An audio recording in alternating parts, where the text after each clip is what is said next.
Okay, so this is just a video for all of our incoming team members to give you an introduction to the project, to kind of things to expect moving forward. So just an introduction before we start. My name is Beatrice Prati, and I'm a first year medical student at McMaster University, Niagara Regional Campus. I recently graduated from Health Sci in May. So that's how most of you know me, and that's how I started this project. Actually was in Health Sci. So why are we doing this? Well, when I started the project originally, I found that there was a need for some kind of therapeutic outlet, especially for university students in general, was my initial population of interest. You'll also find that there's a lack of initiatives and research and basically anything in academia which focuses on using creative writing as a therapeutic outlet. Many of you, especially those of you who have taken habits in the health sciences program, will be familiar with things like yoga or exercise. Creative writing is just another form of stress relief and stress management we can use. Also, I enjoy writing and creative writing, which is why I started this, because I find it very therapeutic and I wanted to help others make that same journey of discovery. And this form, I guess, has proven very effective in the pilot study which was performed last year. So writing is therapeutic, especially creative writing. The term we use is catharsis, or writing is cathartic, which basically means it's a form of emotional release, which is achieved through the arts. So creative writing is one form of art. You can also do things like dance or music or sketching, painting, sculpting, anything like that can be referred to as catharsis when used therapeutically. So now we can look at an exact definition of creative writing, because I know that this can be confusing for a lot of people. So dictionary.com says that creative writing is a process of creating imaginative drama, poetry, or fiction. So what this means is we're not focusing on any academic or scientific writing. The kind of writing that we're doing is not based on facts. It's not objective at all. The keyword here is creative or imaginative writing.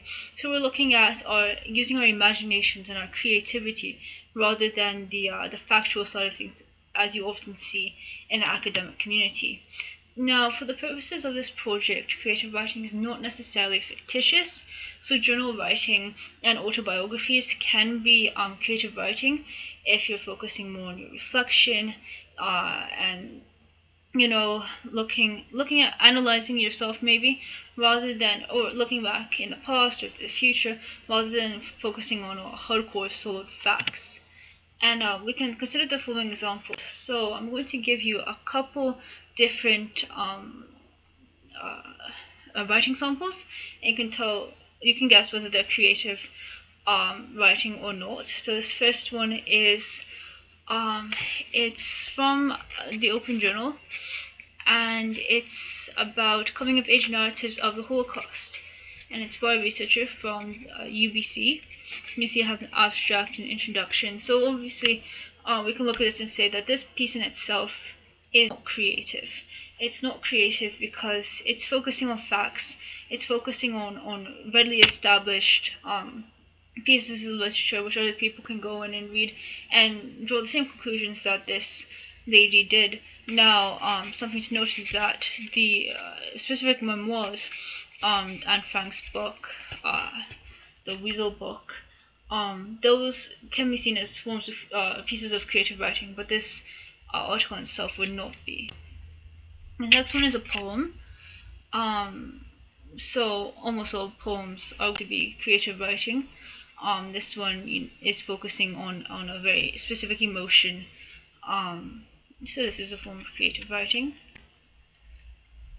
This one seems to be a first-person narrative. So if you read it a bit, you'll find that it's a journal piece.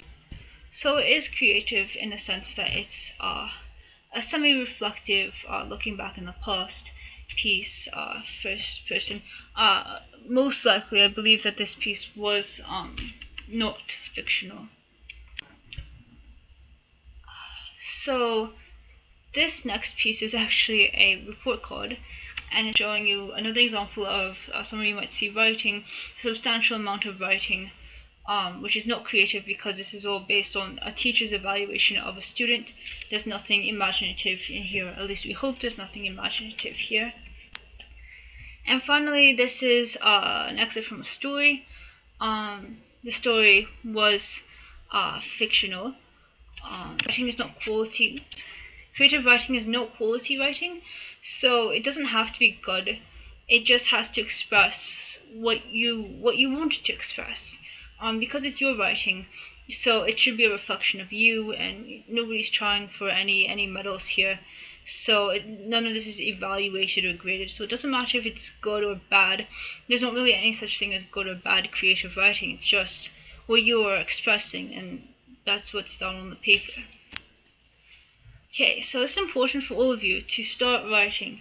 So to be involved in this project, you're going to have a very strong grip on writing, on creative writing, just to understand what's going on in this project. So you can start a blog, you can start a journal, you can start writing on scraps of paper. Anytime 5 minutes is better than none, 10 minutes is better than 5. You can snatch 5 minutes here, 5 minutes there. The more you do it, the easier it will be, and the better you'll become at expressing yourself through your words. So don't worry if it's not good at first. If you're embarrassed to show it to anybody, don't worry about that, because the more you try, as with everything, the better you will become. And if you need help, please don't hesitate to let me know, and I'll see if I can help you in any way. If you need prompts or anything like that, I'll try and get you some prompts, some thought-provoking questions in a little bit, which might help you get started. Now we can get to the bulk of the matter, which is what is flowing creativity. So what is the project? So it began as a 3H03 409 project, which I did last year. I combined the two of them because, as some of you may know, I combined my third and fourth years. So it was a 12 credit project which was happening last year, and we actually managed to complete the pilot study. Based on these results, which were very, very promising, we received very good feedback based on the project. So we're trying to increase the scale, the scope of the study to try and get more participants and clearer results. But we do need helping hands with this, because for the scale that we'll need, it's too much to do alone. Now, just to note is that in this project, we're looking at an emotional approach to writing. So writing through emotional turmoil and trauma. We're letting words help you express emotions in a very safe and productive manner. So words, no, I'm just reading off the slide, but words are the tools we're using to help people manage their emotions in difficult times. To remember, our population of interest, that I'm hoping we'll be able to get at least some students from would be first years living on residence who are at least in some degree of risk for depression. So these are students who are going through a very traumatic time in their life, and they need some kind of intervention to help them out. Now, writing, of course, is not the only form of intervention we can take. Some people may choose to engage in the arts, painting, sketching, dance, exercise, yoga, running. Music is another big one. And all of these are fine, but what we're really trying to do is prevent people from going to the other side of the chart, where in order to release stress, they go after things like cigarettes and marijuana, drugs, alcohol, weapons, violence, even violence directed whether towards others or directed towards themselves. And of course, we want to avoid any kind development of psychological illnesses due to stress. So our goals for the upcoming year are to take our study population from last year, which was university students, and focus on a very specific group of first-year students living in residence at McMaster University, identified as, I haven't decided what scale to use as yet, but either depressed, possibly depressed, high risk for depression, something along those lines. And I actually came up with this idea after a suggestion at Poster Day by one of the individuals who was there. He said there was a need for this, so I thought, well, if there's a need, why not give it a try? The way the project ran last year and the way I'm hoping to run it again this year is to run workshops for these students. Planning the workshops based on feedback last year might take some time, and I'll definitely need a lot of help and feedback in terms of that. And then finally we'll have to analyze the data scientifically, which is very difficult because we're taking a very artsy, qualitative, focusing on your own emotions sort of thing and trying to put it into numbers and charts, which is not very easy, but I'm hoping we'll be able to manage. Now, before we go any further, I must say that there is no PhD or MD supervising this project.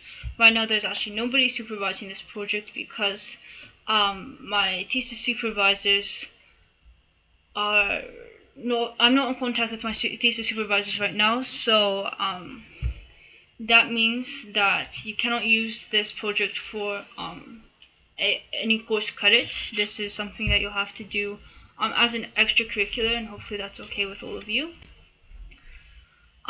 So I do want to say, first of all, thank you so much for everyone who's responded to the advertisements and been so understanding and provided all their resumes and writing samples and things like that. I really appreciate it.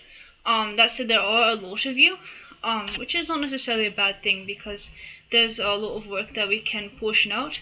But if we are going to move forward, I would ask that you do give a commitment, because the worst thing that could happen, I think, is that we train people to run these workshops or code the data or something, and then things come up and we lose some trained individuals. So just be wary of that moving forward. Okay, what we will need from you now is a lot of feedback. So in terms of planning, in terms of anything, if you don't like anything, if you think something could be done better, please let me know, because I do like feedback, and that would be very useful. The biggest thing we'll need is workshop facilitators. So the problem with running these workshops is they work best with 4 to 5 people in a group with one with 1 or 2 facilitators. And the problem with that is, if you study any form of statistics, 4 or 5 people does not make a very good sample size, which we found was the problem with the pilot study last year. We had I was the only person running the workshops, so we couldn't really fit many people in them. So the idea is that if we can run many workshops simultaneously, we'll be able to get better results. I also need some help with data analysis. I've never done any kind of coding or qualitative to quantitative research before, so definitely help with that. Also, I will need all of you to complete some safety modules, because you are going into this in a research capacity, so I will send you the links for that as well. And if you could have that done before school starts, it would be good. Also, keep writing. Writing is very important, because all of us will need to have a good understanding of the creative writing process if we're going to be facilitating workshops. And also, we do need a PhD or MD for ethics approval. So right now, my ethics approval on this project has expired, so we'll need somebody to sign off on the forms. I'm probably going to get in contact with some of you who I know are taking classes with either Manjit Handa, who supervised this last year, or the fellow who does the written communications classes. I can't remember his name right now, but somebody told me he might be willing to function as a researcher on this as well. So that's just important to note. So finally, our next step is, please let me know what you think about the things we've discussed in this video, and if you have any questions or concerns, let me know. If everything sounds good to you, or even if you have some concerns still, you can send me a free code. So this is the website. You go here and you put your general availability over the course of the year, or at least the first semester, so I can try and coordinate a meeting time where we can all get together and meet face to face, maybe have some training sessions and things like that. I will only be on McMaster campus until the 1st of December, at which time I'm going to be transferred to Broken, St. Catharines. So my time on campus will be severely limited after the 1st of December, although Skype is a very useful tool, so that's just something to bear in mind in terms of when we would meet. And again, thank you so much for offering to participate in this, and hope you're having a good summer.